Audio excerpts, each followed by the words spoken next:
Third generation of nano टेक्नॉलॉजीचं product आहे. Third generation काय असतं? पहिलं जनरेशन आमचं रिसर्च, दुसरं जनरेशन ऑन फॉर्म डेमॉन्स्ट्रेशन, तिसरं जनरेशन कमर्शियलायझेशन. म्हणजे आता जी नॅनो टेक्नॉलॉजी आपण पूर्ण ॲग्रिकल्चर मध्ये आपण ऐकतो, त्या सगळ्या नॅनो टेक्नॉलॉजीच्या ॲग्रिकल्चरमध्ये सगळ्यात पहिलं, जगातलं सगळ्यात पहिलं नॅनो टेक्नॉलॉजीचं ॲग्रिकल्चर करता आलेलं प्रॉडक्ट ग्रोमॅजिक ॲडव्हान्स. पूर्ण जगामध्ये सगळ्यात पहिलं प्रोडक्ट आलेलं आहे आणि ते MI लाईफस्टाईलने आणलेलं आहे. याच्याकरता एकदा जोरदार टाळ्या होऊन जाऊ दे. हे प्रोडक्ट पेटेंटेड प्रोडक्ट आहे, वर्ल्ड वाईड पेटंट घेतलेलं आहे, एका भारतीयाच्या नावाने आहे आणि त्याचा पण तुम्हाला गर्व असायला पाहिजे, प्राऊड असायला पाहिजे. एका भारतीयाच्या नावाने हे पेटंट झालेलं आहे वर्ल्ड वाईड आणि तो आज तुमच्या समोर उभा आहे.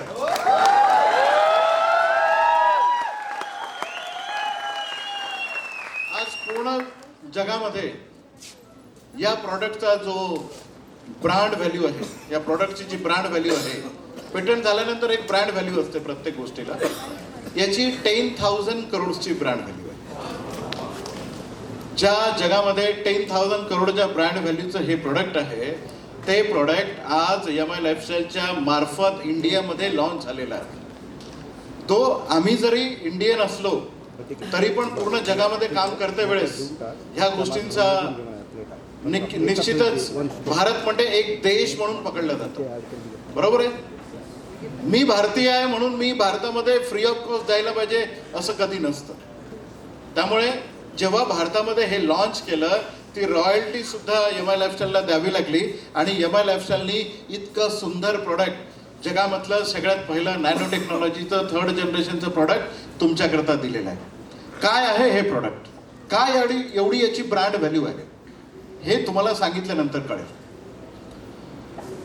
ग्रोमॅजिक ॲडव्हान्समध्ये जस्मोनिक ॲसिड म्हणून असं एक हार्मोन आहे, जस्मोनिक ॲसिड, JASMONIC, जस्मोनिक ॲसिड आहे याच्यामध्ये. हे जस्मोनिक ॲसिड झाडाचं सेंट्रल प्लांट हार्मोन आहे. What is central plant hormone? असं हार्मोन जसं आपल्याला ब्रेन आहे, आपल्याला ब्रेन आहे ना सगळ्यांना, काही जणांना कमी असतं, काही जणांना जास्त असतं. मला कमी आहे, तुम्हा लोकांना जास्त असू शकतं. हे ब्रेन ठरवतं आपल्या शरीरामध्ये कोणते बदल घडावेत, काय व्हावं.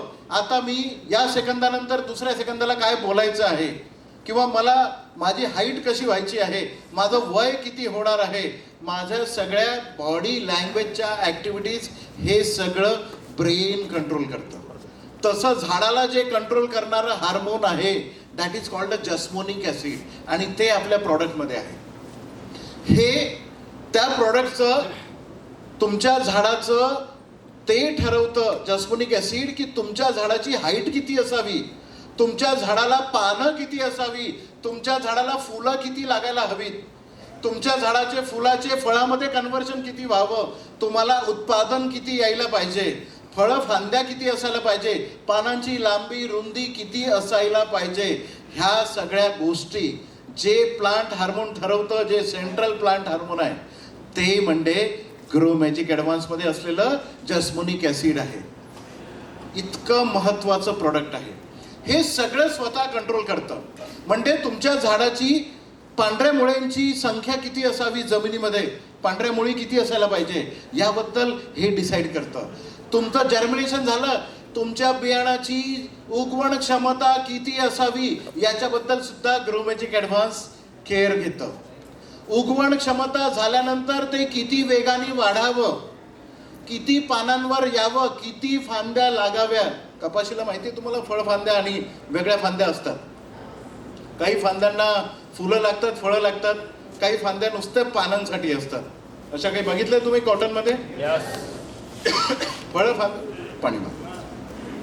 फळं फांद्या वाढवण्याची किंवा पानांची संख्या वाढवण्याची ही सगळी क्षमता जी आहे ती ग्रोमॅजिक ॲडव्हान्स करते. फुलाचं फळामध्ये कन्व्हर्शन करायचं असेल तर ग्रोमॅजिक ॲडव्हान्स फास्ट करतं.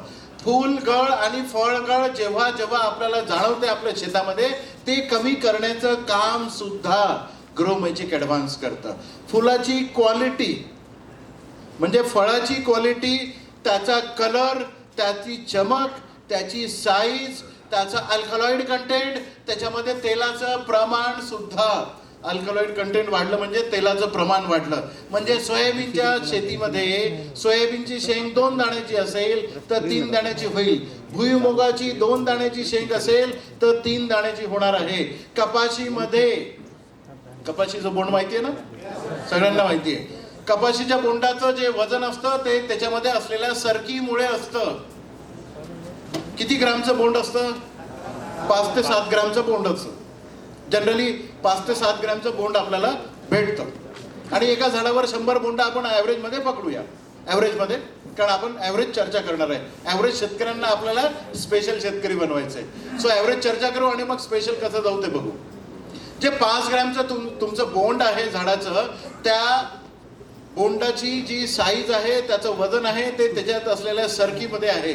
आणि त्या सरकीचं वजन जे आहे ते त्याच्यामध्ये असलेल्या तेलाच्या प्रमाणामध्ये आहे. जर तेलाचं प्रमाण जर सरकीमधलं वाढलं तर 5 ग्रॅमचं बोंड 7-8 ग्रॅमचं होईल. 7 ग्रॅमचं बोंड 8-9 ग्रॅमला सुद्धा जाऊ शकतं. आणि ही ताकद आहे. समजा एका झाडावर, कपाशीच्या झाडावर 100 बोंड आहेत. 5 ग्रॅमचा एक बोंड किती याला एका झाडाला उत्पन्न? 500 ग्राम. जर तुम्ही सरकीचं वजन वाढवलं, सरकीचे दाणे वाढवले, वजन वाढवलं, तर तुमचं 7 ग्रॅम 8 ग्रॅमचं जे बोंड होणार आहे ते बोंड म्हणजे एका झाडावर 500 ग्रॅमच्या जागेवर 700-800 ग्राम कापूस आला. उत्पन्न वाढलं का? सिंपल फंड आहे. उत्पन्न असं वाढतं. ऑइल कंटेंट वाढतं. शेंगदाण्यामध्ये जे तुम्हाला 28% तेल निघतं, 32% तेल आपण काढलेलं आहे शेंगदाण्याच्या ह्याच्यामध्ये. सोयाबीनमध्ये जे त्याचं वजन असतं, टेस्ट वेट असतं, दाण्याचं जे वजन असतं, टेस्ट वेट कशाला म्हणतात? 100 दाण्याच्या वजनाला टेस्ट वेट म्हणतात.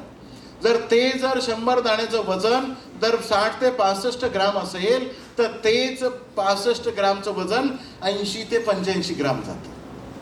100 दाण्याचं वजन वाढतं म्हणजे एकेका दाण्याचं वजन वाढतं. ते वजन वाढतं त्याच्यातल्या ऑइल कंटेंटमुळे. ते वाढवण्याचं काम ग्रो मॅजिक ॲडव्हान्स करतं.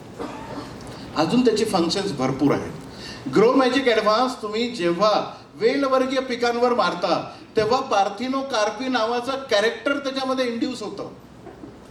हे आपण प्रत्येक ट्रेनिंगमध्ये ऐकतो की वेलवर्गीय पिकांना म्हणजे तुमचा दोडका, भोपळा, कारली, घोसाळे किंवा कलिंगड असू द्या, खरबूज, टरबूज किंवा असे जे वेलवर्गीय, काकडी, ह्या वेलवर्गीय पिकांमध्ये एक नर फूल असतं, मादा फूल असतं, नर फूल असतं. मादाला फळ लागतं, नराला फळ लागत नाही. हे मी सगळ्या ट्रेनिंगमध्ये सांगतो. पण काय घडतं ते तुम्हाला समजणं गरजेचं आहे. नर फूल पॉलिनेशन झालं, परागीकरण झालं की ते खाली पडतं आणि मादाला फळ लागतं. म्हणजे 2 फुलांच्या मध्ये एक नर फूल जे आहे ते खाली पडणार आहे. म्हणजे आपलं ते नुकसान आहे. ग्रो मॅजिक ॲडव्हान्स मारल्यावर नर फुलाला सुद्धा फळ लागतं. म्हणजे 2 फळांच्या मागे एक फळ फ्री भेटतं. म्हणजे तुमचं 33% उत्पन्न कमीत कमी वाढलं. 100ला जर 3 भागिले तर तुम्हाला किती येतं? 33%. तुमचं उत्पन्न कमीत कमी 33% वाढतं. आता प्रश्न, नर फुलाला मादी कसं करतं आणि त्याला फळ लागतं कसं? हे ट्रेन द ट्रेनरमध्ये शिकवू शकतो. तर ते समजून घेण्याचा प्रयत्न करा. प्रत्येक फुलामध्ये नर आणि मादा फुलाची संख्या असते. पण जे नर फुल असतं त्या नर फुलाला त्याचं जे मॅच्युरिटी आहे नर फुलाची आणि मादी फुलाची ती सिंक्रोनाइज नसते. एकाच फुलामध्ये नर फुल आणि मादी फुल असतं पण ते एकाच वेळेस मॅच्युअर्ड होत नाही. नर 21 वर्षाचा होऊन जातो, पोरगी राहते 10 वर्षाची. बरोबर आहे? लग्न होऊ शकत नाही. पण जेव्हा ग्रो मॅजिक ॲडव्हान्स मारण्यात येतं तेव्हा दोघांचे वय लग्नायोग्य एका वेळेस होतं. मग लग्न करता येऊ शकतं. म्हणून त्याला फळ लागतं. सिंपल आहे. पार्थिनोकार्पी म्हणजे मेल फ्लॉवरचे जे ऑर्गन्स आहे आणि फिमेल फ्लॉवरचे जे ऑर्गन आहे त्याची मॅच्युरिटी जी आहे ती सिंक्रोनाइज केली जाते. एका वेळेस मॅच्युरिटी येईल असं बाध्य करण्यात येतं. आणि तेव्हा जे घडतं त्यामुळे त्याला पण फळ लागतं. 33% उत्पन्न वाढवण्याचं तुमचं काम इथे होऊ शकतं. कळलं? मिनिमम कळलं? कमीत कमी नर आणि मादा फूल एकाच फुलामध्ये असतात, पण त्यांचं मॅच्युरिटी जी आहे, वयात येण्याची, आता सगळंच मराठीत सांगू का? बर, वयात येण्याची जी क्षमता आहे ती वयात एका वेळेस न येता नर फूल लवकर वयात येतं, मादा फूल लवकर वयात येत नाही, त्यामुळे तिथे फळ लागत नाही. पण नर आणि मादा एकाच वेळेस वयात येतात आणि मग तिथे फळ लागतं, म्हणून तुम्हाला 33% उत्पन्न जास्त येतं. वेल वर्गीय पिकामध्ये हे एकदम सिंपल कॅरेक्टर आहे आणि खूप इम्पॉर्टंट कॅरेक्टर आहे. यामुळे तुमचं उत्पन्न भरघोस वाढू शकतं, कारण फुलांची संख्या जी खाली पडते ना, ती संख्या जर तुम्ही बघितलं तर कदाचित असं वाटतं की उत्पन्न डबल होऊ शकतं. तोडते राहू, बेचते राहू, ही क्षमता येऊ शकते शेतकऱ्यांची.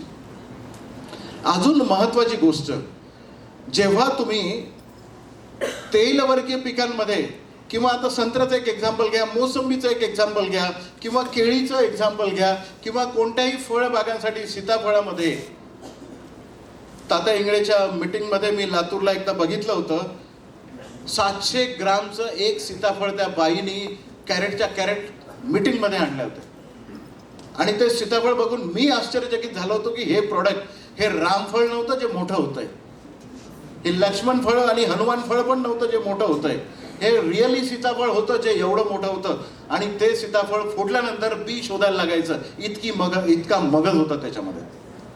आणि हे सगळं घडलं फक्त आणि फक्त ग्रोमॅजिक ॲडव्हान्समुळे.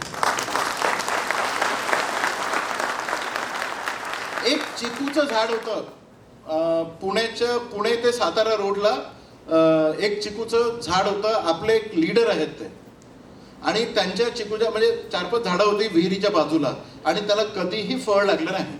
20 वर्षाची झाडं होती, कधीही फळ लागलं नाही.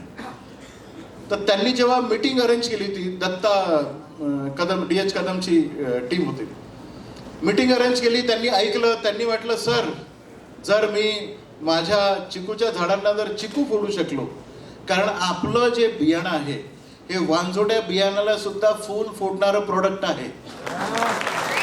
कधी कधी तुम्ही म्हणता ना सोयाबीन वांझोटं निघालं, वांझोटं कोणतं सोयाबीन नसतं, पण जेव्हा फुलोऱ्यावर पीक येतं तेव्हा जर कंटिन्यू पाणी असेल, किंवा तुम्ही चुकून जर युरिया दिलेला असेल, किंवा कंटिन्यू पाणी येत असेल, पाऊस येत असेल, तर फूल येण्याची क्षमता समोर ढकलल्या जाते. म्हणजे 1 महिना ते झाड समोर ढकललं होतं. आणि मग मॅच्युरिटी येण्याच्या क्षमतेमध्ये जर फूल येणार असेल तर त्याचं वय वाढलेलं आहे आणि फूल किती देणार, त्यामुळे उत्पन्न कमी येतं. पण अशा वांझोट्या झाडांमध्ये सुद्धा अशी डॉर्मन्सी ब्रेक करण्याचं काम सुद्धा हे ग्रोमॅजिक ॲडव्हान्स करतात. आणि वांझोट्या झाडांना, वांझोट्या सोयाबीनला सुद्धा फूल फोडण्याचं काम आणि शेंगा लागण्याचं काम ग्रोमॅजिक ॲडव्हान्स हे करतं. ऑइल कंटेंट वाढतं, अल्कलॉइड कंटेंट वाढतं. आम्ही चहाच्या बागांमध्ये, पुन्हा तुमचा ब्लॅक पेपर, मिरे असतात ना, मिऱ्याच्या शेतीमध्ये, कॉफीच्या शेतीमध्ये, किंवा मसाल्याच्या पदार्थाच्या शेतीमध्ये आपली सगळी MIची टीम काम करते. सगळीकडे काम करताना आपल्याला हे लक्षात येतं की प्रीमियम मसाल्याचे पदार्थ याच्यामधनं तयार होतात. तंबाखूच्या शेतीमध्ये टोबॅकोचं, निकोटीनचं पर्सेंटेज वाढलंय, टॅनिनचं पर्सेंट वाढलंय, कॅफेनचं पर्सेंटेज वाढलंय. विलायची, आत्ता मी केरळला TTT प्रोग्राम घेतला, कोचीनला. 5 दिवस आधीच मी कोचीनला होतो, काल आसामला होतो. कोचीनला एक शेतकरी आला, विलायचीचं पूर्ण पॅकेट घेऊन आला. सर ये सूखता ही नहीं है, ये मेरा कंप्लेंट है, ये सूखता ही नहीं है. मैंने कहा ये 100% सूखा हुआ है, इसमें ऑयल कंटेंट ज्यादा हो गया बॉस. विलायचीमध्ये ऑइल कंटेंट, एक विलायची तुम्ही श्रीखंडामध्ये टाकली ना तर अख्खं 2-4 किलो श्रीखंड होऊ शकेल एका विलायचीमध्ये. इतकं ऑइल कंटेंट वाढलं. तो शेतकरी आश्चर्यचकित झाला. त्याला वाटत होतं की विलायची हातामध्ये घेतल्यानंतर तेल लागतंय, बाहेर तेल आलंय, इतकं ऑइल कंटेंट वाढलं त्याचं. बोले सूखता नाही, मैंने कहा सूखा हुआ है. आणि त्यांनी आत्ता काल एक रिपोर्ट पाठवला, वॉटर कंटेंट, मॉइश्चर कंटेंट, त्याच्यात मॉइश्चर कंटेंट फक्त 1% होता आणि बाकी सुकलेलं होतं. तो म्हणे सुखावं लागता नाही आहे. पुन्हा पेपरवर जर तुम्ही टाकलं तर पेपरला डाग लागतील, इतकं ऑइल कंटेंट त्या विलायचीमधून निघतंय. एवढं तेल लवंगामधून निघू शकतं. एवढ्या प्रीमियम गोष्टी, तुमच्या संत्र्याला काय कलर येणार आहे, किनोला काय कलर आलेला आहे, शुगर कंटेंट वाढवण्याचं काम तुमच्या ऊसामध्ये. शुगर कंटेंट, ऊसाची जाडी वाढवत आहे, 2 पेऱ्यातलं अंतर वाढवत आहे, इंटरनोडल डिस्टन्स वाढवत आहे. कसं वापरायचं सांगतो. पहिले काय घडतं ते तर समजून घ्या. 2 इंटरनोड, नंबर ऑफ इंटरनोड वाढतात, 2 पेऱ्यातलं अंतर, आणि ते इलॉंगेट पण होतात. हे अर्ध्या फुटाचं असेल तर 1 फूट, पाऊण फूट, 1 फुटापर्यंत जातं. असंच 52 फुटापर्यंत ऊस गेला का? नंबर ऑफ इंटरनोड, पेरे पण वाढलेत आणि 2 पेऱ्यातलं अंतर वाढलंय, त्याची जाडी पण वाढली. अहो, ऊस एका हातामध्ये येत नाही, तुमच्या मुठीमध्ये येत नाही, एवढा बांबू सारखा ऊस झालाय. त्याच्यामध्ये साखरेचं ब्रिक पर्सेंटेज वाढलंय, साखरेचं प्रमाण वाढलंय. ड्रिप मधून फक्त ग्रो मॅजिक ऍडव्हान्स दिलं होतं. इतके सुंदर रिझल्ट येतात. प्रीमियम ज्याला शेती करायची आहे ना, प्रीमियम ज्या शेतकऱ्याला शेती करायची आहे, चांगल्या प्रकारची क्वालिटी आणायची आहे, एकसारखा कांदा निघतो. आता माणिक सर मला सांगत होते जेवताना, कांदा एक समान निघालेला आहे, लाल बुंद कांदा आहे, पण आता पावसामध्ये झोडपला गेला. पण अजून उन्हामध्ये जर वाळवला तर तो कीपिंग क्वालिटी त्याची चांगली राहील. कारण ही कीपिंग क्वालिटी खूप जास्त दिवसांसाठी कीप करण्याकरता खूप चांगला होतं. म्हणजे जे जमिनीमधून निघणारी पिकं आहेत, तुम्हाला कल्पना आहे का जमिनीमधून येणारी पिकं? नाहीतर काही लोक इकडून आलू टाकतात, तिकडून सोनं काढतात. असं नका करू. शेतकऱ्यांकडे चाललात ना तुम्ही. आलू जमिनीत येतो, कांदा जमिनीत येतो, लसूण जमिनीत येतं, अद्रक जमिनीत येतं, हळद सुद्धा जमिनीमध्ये येते, भुईमुगाची शेंग सुद्धा जमिनीत येते, सोयाबीनची शेंग वरती लागते, रताळी, मुळा, गाजर हे सगळं जमिनीतून येतं. जमिनीमधून ज्या वेळेस तुम्ही अप्लाय करता ना, डोजेस सांगतो. डोजेस फक्त सगळ्यात शेवटचं एकच वाक्य आहे की कधी वापरायचं. एक समान गाजर येतात, एक समान मुळे येतात, एक समान तुम्हाला नवलकोल येतो, एक समान बीटरूट येतात, एक समान तुम्हाला अद्रकाची साईज वाढते. थायलंडला गेले का कोणी? बरेच जण गेले असतील. हो, कोणीच म्हणणार नाही. थायलंडला जी लोक गेली त्यांनी तिथे गेल्यानंतर अद्रक बघा, तिथलं जे चहाच्या टपरीवर तिथे अद्रक दिसतं ना, एवढं मोठं मोठं अद्रक असतं. आपल्याकडे एवढे छोटे छोटे अद्रक